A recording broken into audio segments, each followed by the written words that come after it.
Making a film means telling the truth about oneself, about what one really is. Little by little, as it begins to take shape, it reveals the person who is making it to himself. Chiamavo sai chi è a Cattone? A Cattone manco più mi so porta via. Akatone. Those who don't know my life story from inside, as I do, might find it surprising that I was suddenly able to make a film like Akatone. But in fact, when I was a student in Bologna, I had a great love for the cinema.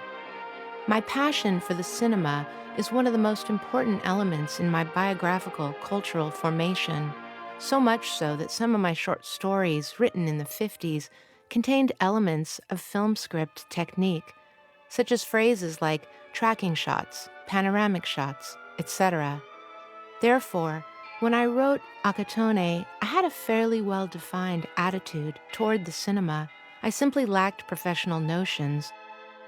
But I didn't need to know that a pan was called a pan in order to move the camera to show the peeling walls along the streets of Pineto. The lenses were always 50 and 75 millimeters. These lenses add weight to matter, highlight the depth and light and shadow. They give heaviness and sometimes an unpleasant quality of worm-eaten wood or crumbling stone to the characters. Akatone lacks many of the technical devices that are normally used in films. There are never any angles, close-ups or otherwise, in which you see a character from the back or over the shoulder. There are no sequences in which a character enters and then exits from the same scene. The dolly, with its sinuous, impressionistic movement, is never used. There are rarely close-ups in profile, and when there are, they are in movement.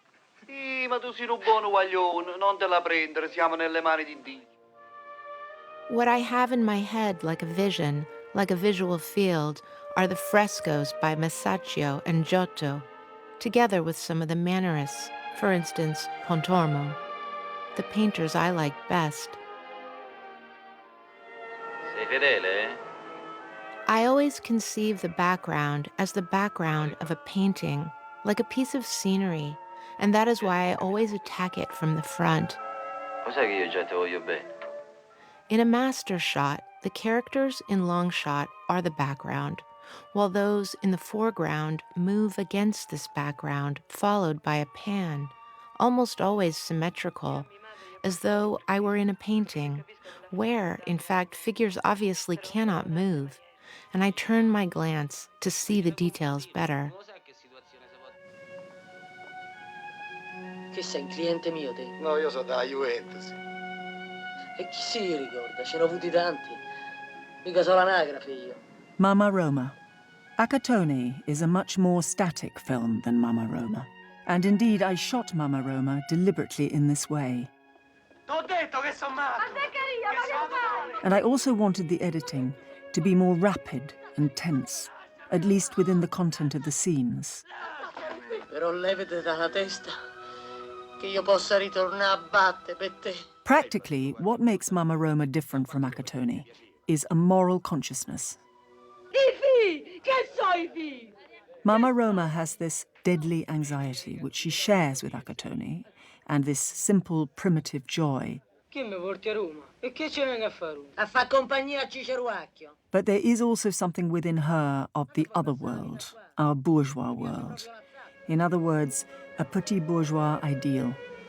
Oh, certo che è un altro ambiente qui. Indeed, when she takes her son and brings him to Rome, to her home, she already knows exactly what she wants. She already has an ideology, an obviously mistaken and confused one, deriving from the bourgeois world she has assimilated through the mass media we're all familiar with, television, romance magazines and movies. È bella la nostra casa nova, eh? Che te diceva tua madre?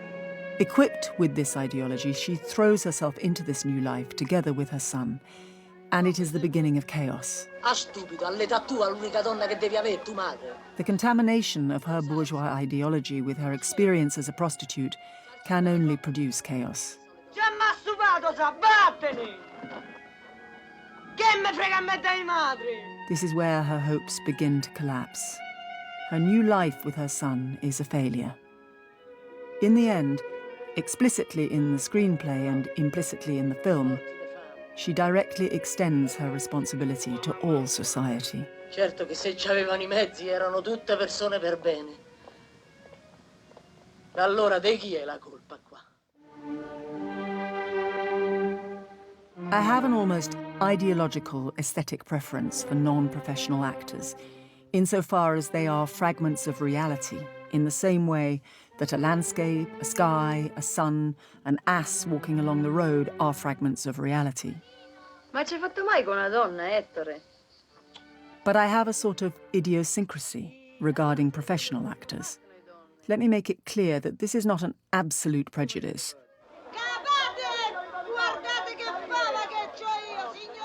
My idiosyncrasy depends on the fact that a professional actor signifies that another consciousness is added to my own consciousness. At a certain point, I thought that Anna Magnani of Rome Open City could be integrated, whole, to my reality. But this did not happen. Anna remained whole, with her own actress's consciousness and independence, and rightly so. I was wrong when I thought that I could take her in my hands and destroy her.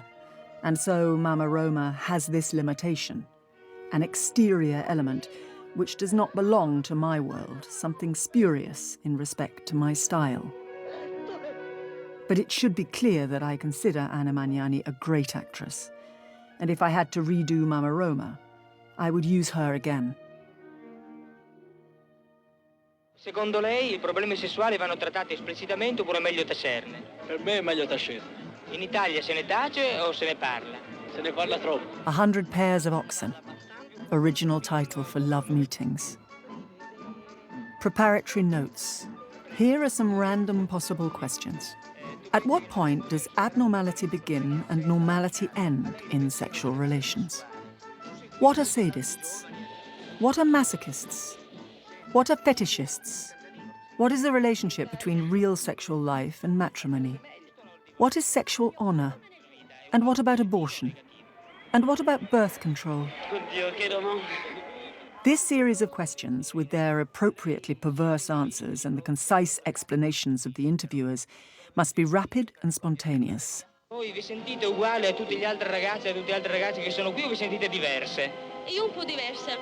Perché? Non posso dirlo. Come? Non posso dirlo. Oddio mio, sarà una cosa terribile, cos'è? It might be possible to adopt the technique used by directors of sensational newsreels. I mean, the technique, certainly not the vulgar and disrespectful motives behind them. Ma vorrei sapere se questi principi che regolano la sua vita sono anche, in qualche modo, una repressione o un'inibizione dei suoi istinti sessuali o non lo sono affatto. The questions must be stinging, malicious, impertinent, and fired point blank. They can be toned down in the dubbing if necessary. Veramente un'esperienza pessima del matrimonio. So as to wring from those interviewed, if not the truth in the logical sense, at least psychological truth. Bisogna saperlo per giusto le case di tolleranza o no? An expression in the eyes, a scandalized or angry reaction, or a laugh can say more than words. And all this could have a final solution. Still on a sentimental poetic level, but conforming to the scientific spirit of the film, which poses, as the final question, marriage and procreation. Tonino e Graziella si sposano. How many marriages are celebrated today in Rome, in Milan? On this beautiful summer day, who is beginning a new life and thinking of the new children who will populate our world? Life, despite such ferocity, it is still sweet. Despite its dark side, it is still innocent. Despite its many complications, it is still simple and pure. It goes on, apparently ignoring the tragedy and squalor that continually overpowers the sweet, the innocent, the simple, and the pure. Tu lo sai come nascono i bambini? No? La cicogna alle Chi glieli dà la cicogna? Gesù. The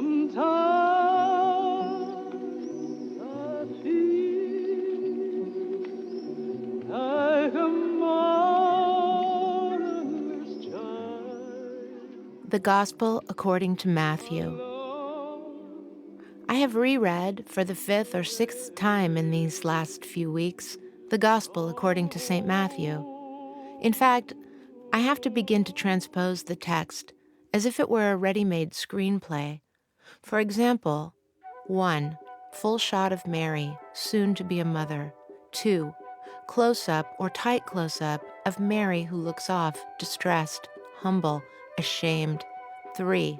Close-up or tight close-up of Joseph who exchanges the distressed look, but in a rigid and severe way. 4. Full shot of Joseph. The camera pans as he leaves the room. 5. Full shot of Joseph. The camera pans as he walks through the vegetable garden or a vineyard and lies down under a tree. 6. Close-up of Joseph, who, tired, aching, closes his eyes and sleeps. 7. Full shot of the angel who appears to him saying, Giuseppe, figlio di David, prendi pure con te senza esitazione Maria tua sposa, perché quello che è generato in lei è opera dello Spirito Santo. This is the best reading that one can do of a text. The mixture of mythic violence and factual culture in the sacred text, the same within which the literate Matthew operated, projected a double image of figurative worlds frequently connected in my imagination. One, physiological, brutally alive, of the biblical age as it had appeared to me in my travels in India or alongside the Arab coasts of Africa, and the other reconstructed from the figurative culture of the Italian Renaissance, from Masaccio to the dark Mannerists. Think of the first frame of the full shot of Mary, soon to be a mother. Can one escape the suggestion of Piero della Francesca's Madonna at San Sepolcro? That child with blonde, almost reddish hair, practically without eyelashes, with swollen eyelids and a pointed abdomen, whose silhouette has the same chaste outline of an Apennine hill. Non crediate che io sia venuto a portare pace sulla terra. Io non sono venuto a portare la pace, ma la spada. Deep down, there was something still more violent that was stirring me. It was the figure of Christ as Matthew sees him. Nothing seems to be more opposed to the modern world than that figure, that Christ, gentle at heart, but never so in mind, who never gives up for a moment his own terrible freedom as the will to continually challenge his own religion, a continual contempt for contradiction and for scandal. Perché osservi la pagliuzza che è nell'occhio di tuo fratello, mentre della trave che è nell'occhio tuo non t'accorgi? Following to the letter the stylistic accelerations of Matthew, I was forced to revolutionize my technique, and I changed to a completely different one, the so-called magma technique. That is to say, instead of having symmetry in frames as my main objective, or using short precision tracking shots or pans as I had done in Acatone, I really did change everything. Namely, I used the strangest lenses. I put different close-ups together, one with a 25 and another with a 100 millimeter, and I used a zoom opened up to its limit, like one does for bicycle races, and I used it to show the apostles following behind Christ. An absolutely chaotic technique due to a moment of anger, to such an extent that I ended up filming the two trials of Christ, the one by Pilate and the other by Caiaphas in cinema verité. La storia che voglio raccontarvi è una strana storia di uccellacci e uccellini.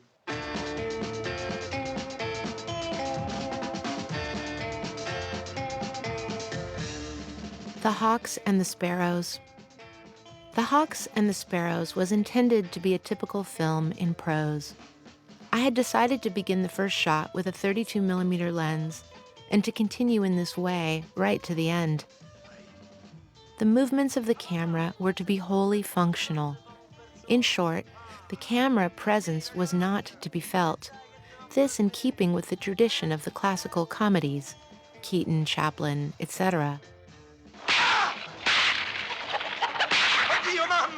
I chose Toto on account of his double nature, as it were. On the one hand, he is a Neapolitan sub-proletarian, and on the other, a straightforward clown, a disjointed marionette, a man of jests and jeers. Dimmi una cosa, al mattino che ti pettine con l'aspirapolvere? I use both actors and non-actors, and I am not interested in their abilities. I take them for what they are. C'hai una faccia di chirichetto.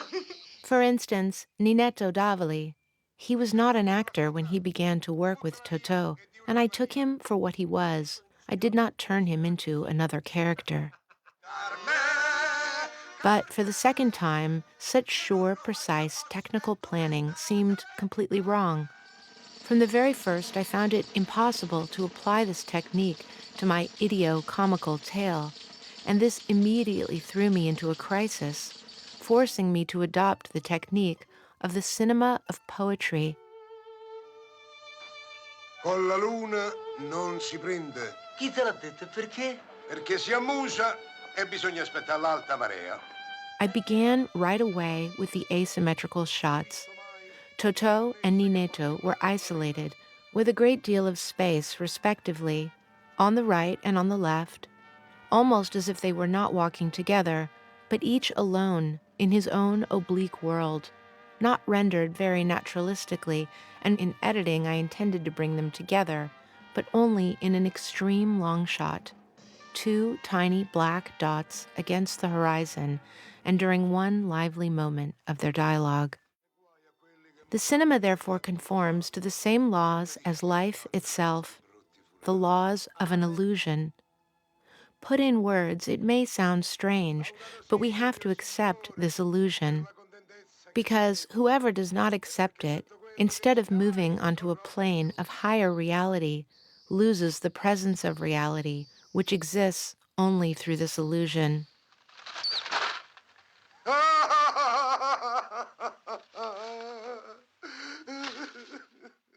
Nel tuo destino c'è scritto che assassinerai tuo padre e farai l'amore con tua madre. Oedipus Rex.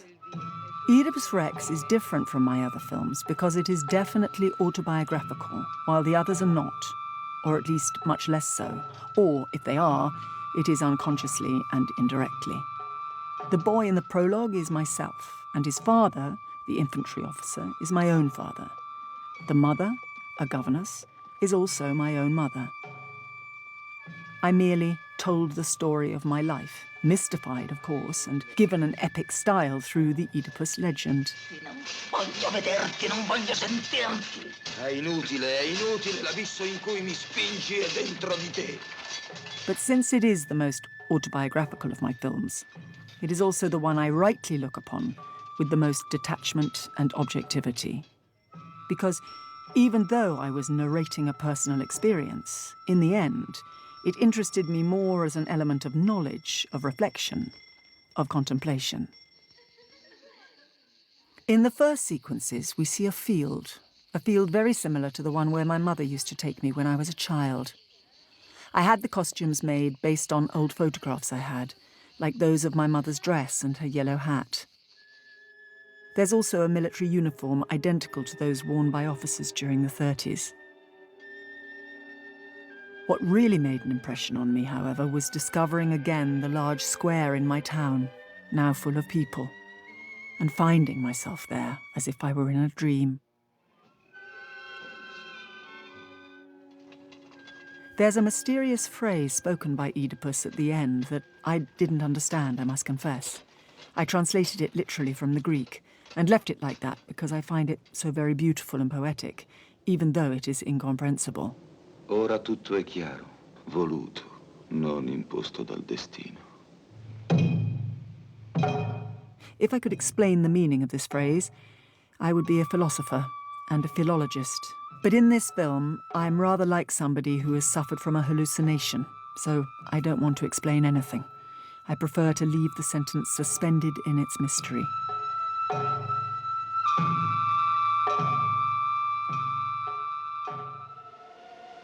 in me la distruzione che hai causato non poteva essere più totale. Hai distrutto semplicemente l'idea che io ho sempre avuto di me. Teorema. Teorema, the novel, came to life as if against a golden backdrop painted with the right hand, while with the left hand I was painting frescoes on a huge wall, the film of the same name. Teorema was created, together with the dramatic works, in a moment of total existential desperation. I must say that this came about because Totò died. If Totò had lived, I probably would have continued along the line of the hawks and the sparrows.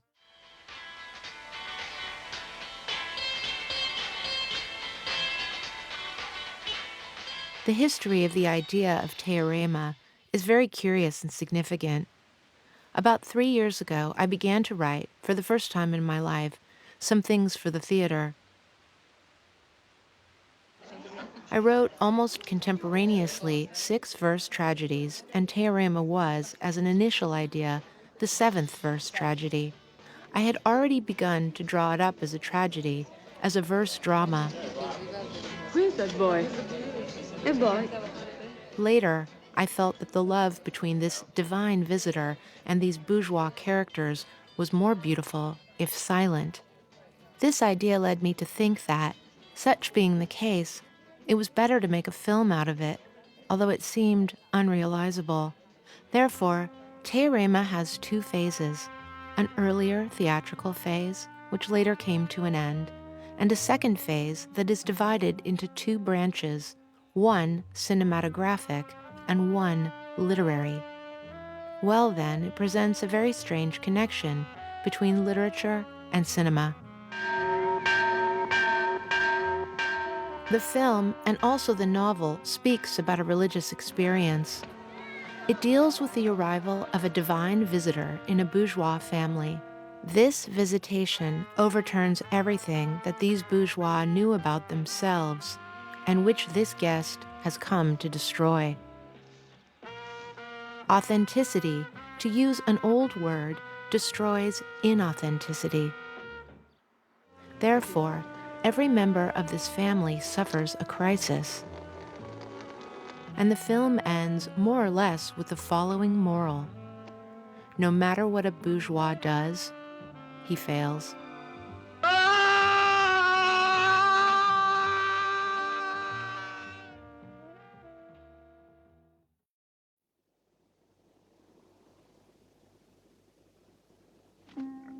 Porcile.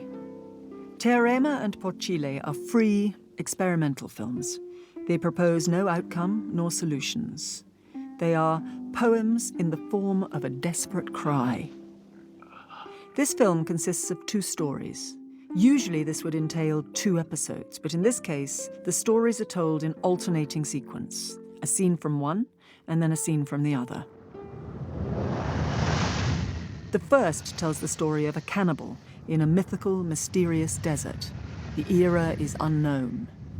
A young man, Pier Clementi, wanders about the desert, starving to death. Clementi represents the disobedient son in the most absolute, total, and scandalous way possible. Ho ucciso mio padre. Mangiato carne umana. Tremo di gioia.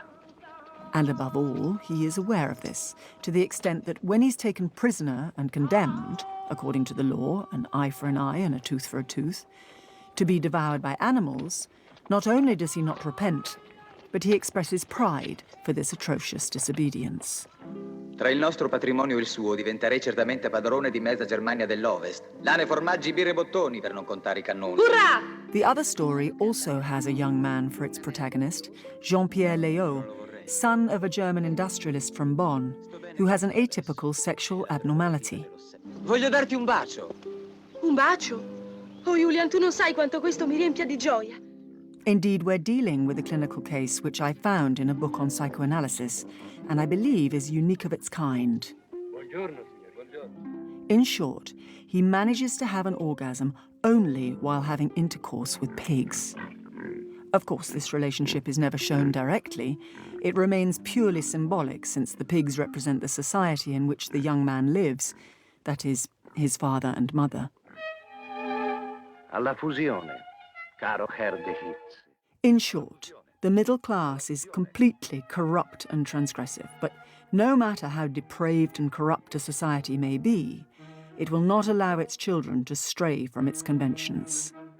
Eccolo qui, come Cristo in croce. My heroes in the film are young men who rebel against society and so are devoured by it.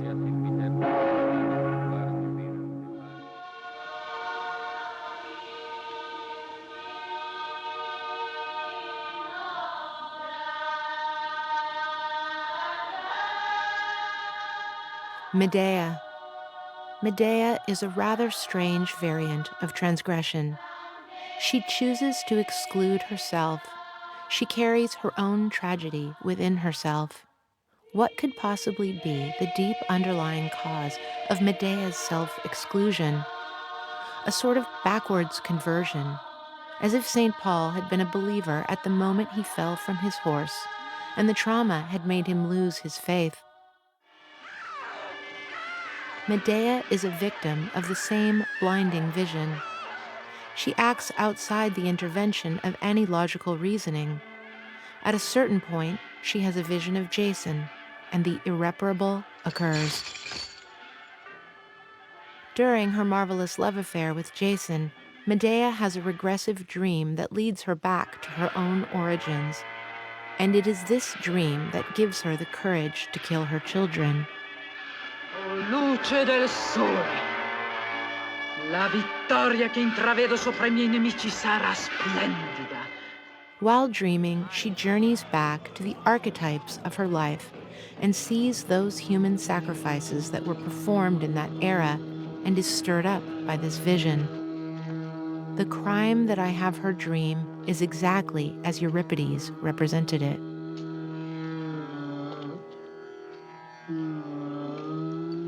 In my historical films, I have never had the ambition to represent an era that is no more. Comprendere che I re non sempre sono obbligati a mantenere le loro promesse. If I have tried to do that, I did so by means of an analogy. That is, by representing a modern era that was somehow analogous to the past. The past becomes a metaphor for the present, in a complex relationship because the present is the figurative integration of the past. Then, of course, the feeling of history is something very poetic. It can be evoked in us and move us to tears with nearly anything, because what entices us to move backwards is just as human and necessary as that which urges us to move ahead. Non mi riconosci? Sì, sei il padre di mio padre. E allora che cosa aspetti? Coraggio.